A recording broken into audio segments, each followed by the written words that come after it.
बिस्मिल्लाहिर्रहमानिर्रहीम। अस्सलाम वालेकुम dear students, this is new syllabus primary mathematics workbook 6A chapter number 1 हमारे पास है अलजेब्रा।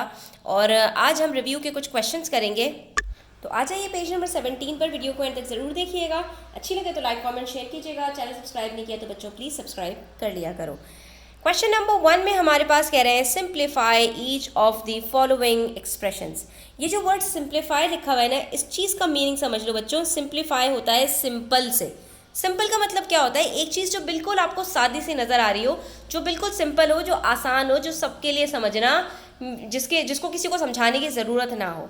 तो सिंप्लीफाई करने का मतलब ये होता है कि ये जो नंबर्स या वेरिएबल्स या जो एक्सप्रेशन जो भी कुछ आपके पास लिखा हुआ है ना, इसको कम से कम छोटा सा छोटा जितना ये हो सकता है उसको इस फॉर्म में लिखकर दिखा दो, जिसमें ये पॉसिबल सबसे ज़्यादा छोटा हो सकता है, उसको इस जो है वो तरह से लिख के आपने दिखाना है। अब जैसे आप यहाँ पर देख रहे हो, यहाँ पर एक एक्सप्रेशन में मेरे पास 4 वैल्यूज़ हैं, 9A, 5, 2A और 7। ठीक है। अब ये कह रहे हैं 4 वैल्यूज़ के बजाय मेरे पास 1 या 2 वैल्यूज़ ही हो, बस काफ़ी है। तो क्या ये पॉसिबल है? तो जितनी पॉसिबल हो सकती हैं हमें उतना छोटा करना होता है, अपनी तरफ से कुछ और नहीं करना होता। तो अब इसके अंदर हम क्या देख रहे हैं कि हमारे पास एक जगह पर वेरिएबल a मौजूद है, एक और जगह पर वेरिएबल a मौजूद है, बाकी 2 जगह पर हमारे पास सिर्फ नंबर्स हैं।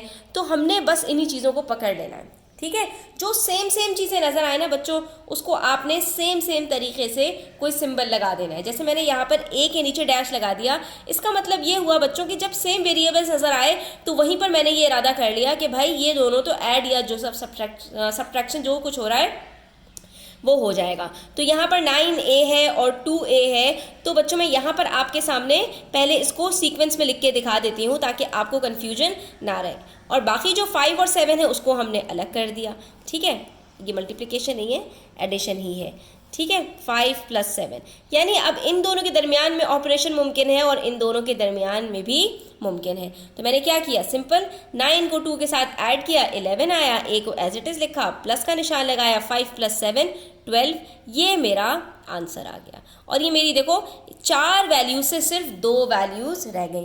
बिल्कुल इसी तरह से पार्ट भी देखो, हमारे पास यहाँ पर 3B और 5B मुझे सेम नज़र आ रहे हैं। हमने सिर्फ इनके कोफिशिएंट्स को ऐड कर देना है। तो ये क्या हो जाएगा, 8B और 6 और 4 को ऐड कर देंगे तो क्या हो जाएगा, 10। अब आप चाहें तो इसको पहले इस तरह से सीक्वेंस में कर लें, जो जो वेरिएबल्स के साथ हैं उन सबको एक साथ लिख लें, और जो बगैर वेरिएबल्स के सिर्फ कांस्टेंट्स हैं उनको एक साथ लिख लें ताकि आपको कोई कन्फ्यूजन ना हो। इसी तरह से पार्ट सी देखिए, 14C + 15 + 20 - 4C। अब इसको मैं यहाँ पर साथ लिख देती हूँ क्योंकि इसके अंदर हमारे पास यहाँ पर 4C से पहले माइनस है। ठीक है, तो मैंने यहाँ पर लिखा -4C, उसके बाद बच रहा है +15 + 20, तो इन दोनों को हमने आखिर में लिख दिया। ठीक है, 14 - 4, अब यहाँ पर प्लस नहीं करना है, यहाँ पर माइनस करना है। तो क्या आंसर आएगा, 10C, और उसके बाद +15 + 20, तो आंसर आएगा +35। ठीक है। और बच्चों एक स्टेप और यहाँ पर सिंपल हो सकता है। अब आप यहाँ पर देख रहे हैं, एक में मेरे पास 10 है, दूसरे में 35 है, तो ये थोड़ा सा ट्रिकी हो जाएगा आपके लिए, लेकिन बहरहाल दोनों 5 के टेबल में आते हैं, दोनों 5 से डिवाइड हो सकते हैं। तो हम यहाँ पर इसको ये भी कर सकते हैं बच्चों कि दोनों में से 5 को कॉमन लें। ठीक है, यहाँ पर कॉमन इसलिए लिया क्योंकि 5 के टेबल में 10 भी आता है। कब आता है, 5 2s are 10, तो अंदर 2 बचा, उसके साथ C है, बीच में प्लस का निशान है। 5 के टेबल में 35 कब आता है, 5 7s are 35, और ये हमारा आंसर हो गया, मज़ीद सिंप्लीफाई हो गया, मज़ीद छोटा हो गया।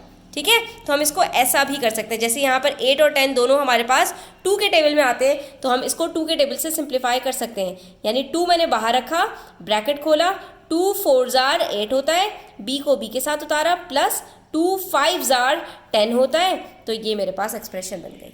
ठीक है, ये आप जितना प्रैक्टिस करते जाएंगे उतना आपको जहन खुलता जाएगा और आसान होता जाएगा। 15 + 10D - 12 - 4D, तो हमने पहले 10D और 4D को एक साथ कर लेना है, 10D - 4D, बाकी क्या बचा, +15 - 12। ठीक है, प्लस माइनस आ जाता है अक्सर। तो ये आप लोग जब डमास रूल अप्लाई कर रहे होते हैं तो वहाँ पर भी जो नॉर्मल आपके न्यूमरल्स होते हैं उसके अंदर भी आप लोग अप्लाई कर देते हो। तो हमेशा चीज़ों को सीक्वेंस वाइज करना सीखो।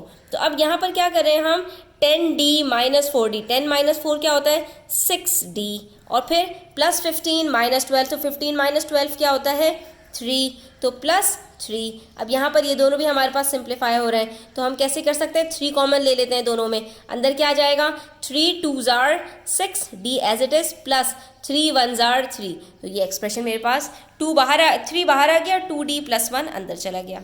इसी तरह से बच्चों हमारे पास है यहाँ पर 5e + 8e + 11 - 7e। अब 3 मेरे पास यहाँ पर वेरिएबल्स हैं, सिर्फ एक अकेला कांस्टेंट है, उसको हम अकेला ही छोड़ देंगे, इसके साथ कुछ और नहीं हो सकता। तो 5e + 8e, ये आंसर क्या आएगा, 13e। 13 में से 7 को सब्ट्रैक्ट किया तो क्या बचेगा बच्चों, तो मेरे पास 6 बचेगा। तो हम क्या कर देंगे, यहाँ पर क्या लिख देंगे, 6e। ठीक है, 5 + 8 13, 13 - 7 6, और क्या है उसके बाद फिर 11।